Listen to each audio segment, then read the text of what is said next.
શ્રી શામદેવાય નમઃ દોસ્તો.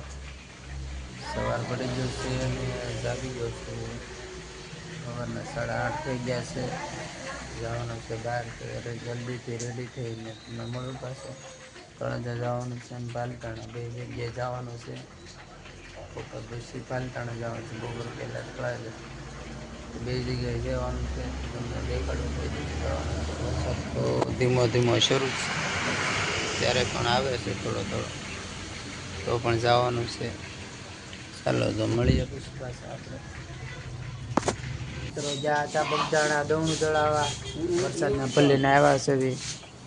જો ઘેરા છે દવણું દળાઈને વહી આવ્યા છે, બધા રમે છે. આયુષ્યબેન હોતા છે, પપ્પા હિંચકા ખાય છે. જો બગદાણાથી વહી આવ્યા છે દવણું દળાવી. હવે બેઠા છે નિરાંતે. તો મિત્રો પહોંચી ગયા છે. મહેમાન બધા બેઠા છે. જોવો તો બધા મહેમાન બેઠા છે. કરિયાવર ભરવા માટે આવ્યા છે. તો ચા પાણી પી લઈ પેલા, પછી બધો કરિયાવર ભરીશું.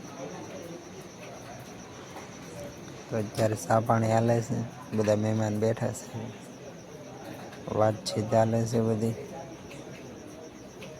જે કે લગ્નની બોલી હોય,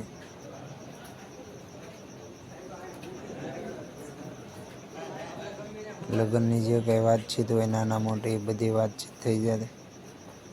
બહાર બેઠા છે અમારા મિત્રો મંડળ, બધા ભાઈઓ.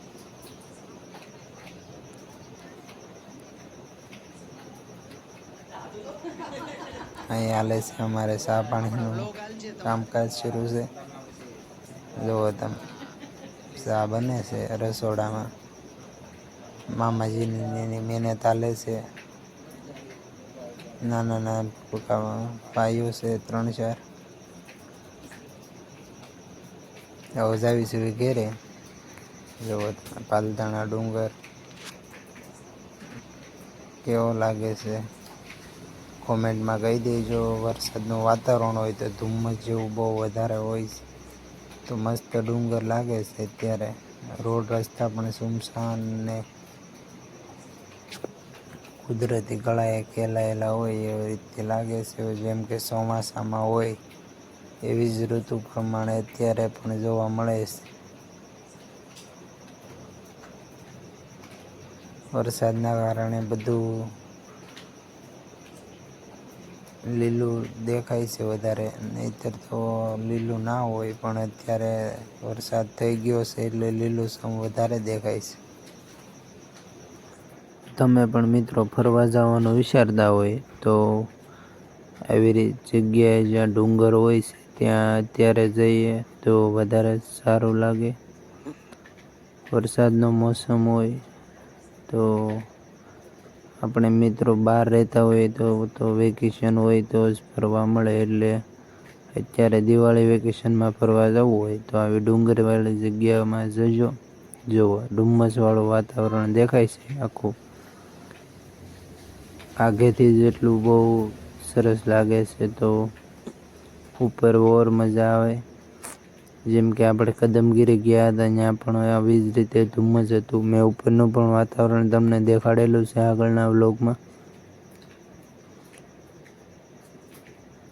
એવી જ રીતે પાલતાણા ડુંગર પણ એટલું ધુમ્મસથી ઘેરાયેલું છે.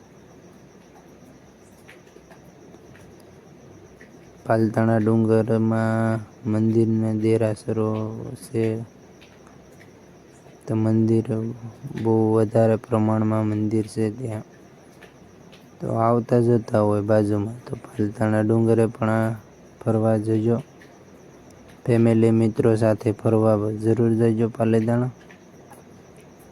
અત્યારે ફરવાનો મોસમ જોરદાર બની ગયો છે.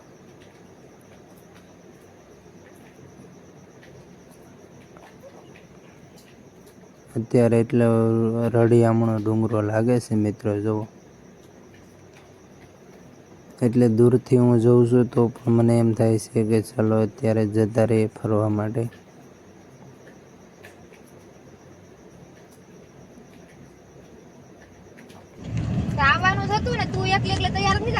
મસ્ત રૂપાળો લાગે છે. આજુબાજુના ગામડાવાળાને દરરોજ માટે જોવાનું હોય એ લોકોને તો નજર પણ નહીં કરતા હોય ડુંગરા પર. તો મિત્રો ઓગી જાય છે ઘેરે, બધું કરિયાવર લાવી નાખ્યા છે. બધા બાસકા ભર્યા છે, આખો રૂમ ભરાઈ ગયો છે. નવો કબાટ છે. જય ગણપતિ દાદા. ગણપતિ દાદા દેખાય છે. આ નવો કરિયાવરના ગાડલા ઓશિકા ને એવું છે. જો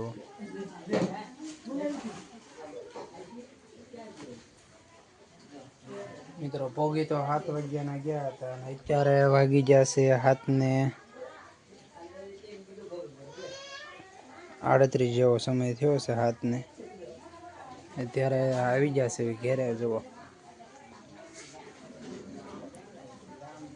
નિરાયતે ઘેરે બધા પોગી ગયા છે, વાળું કરી લીધું છે અને ટાઈમસર વહેલા. એને અત્યારે પાછો વરસાદ શરૂ થઈ ગયો છે બહાર. સામાન્ય જે ઉતારી રહ્યા અને બરોબર વરસાદ આવ્યો છે.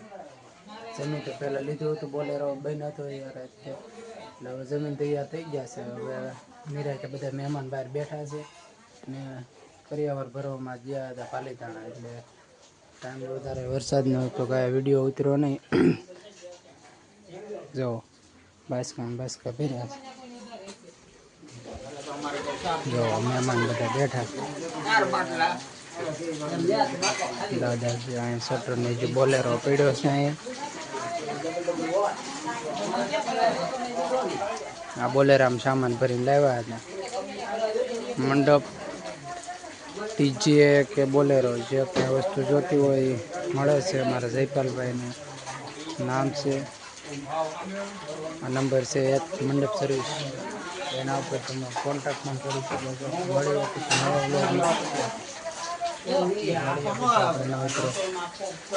મહેમાનો જે બેઠા છે જમવાનું બાકી. આખો રૂમ પેક થઈ ગયો છે વરાજાનો.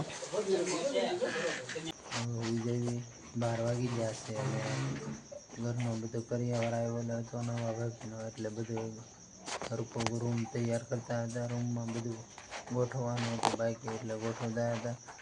તો વાસણનું હરખો કરીને જેટી પેક કરી દીધી છે. અત્યારે કબાટ ઓકે કરીને નાખી દીધો છે. તમારું કરિયાવર તો ઓકે કરી નાખ્યો છે. તો મળીએ હવે નવા બ્લોગમાં. ત્યાં સુધી બાય. વિડીયો સારો લાગ્યો હોય તો સબસ્ક્રાઈબ કરજો અને તમારા મિત્રોને શેર કરજો. મળીએ આવા જ નવા વિડીયો સાથે.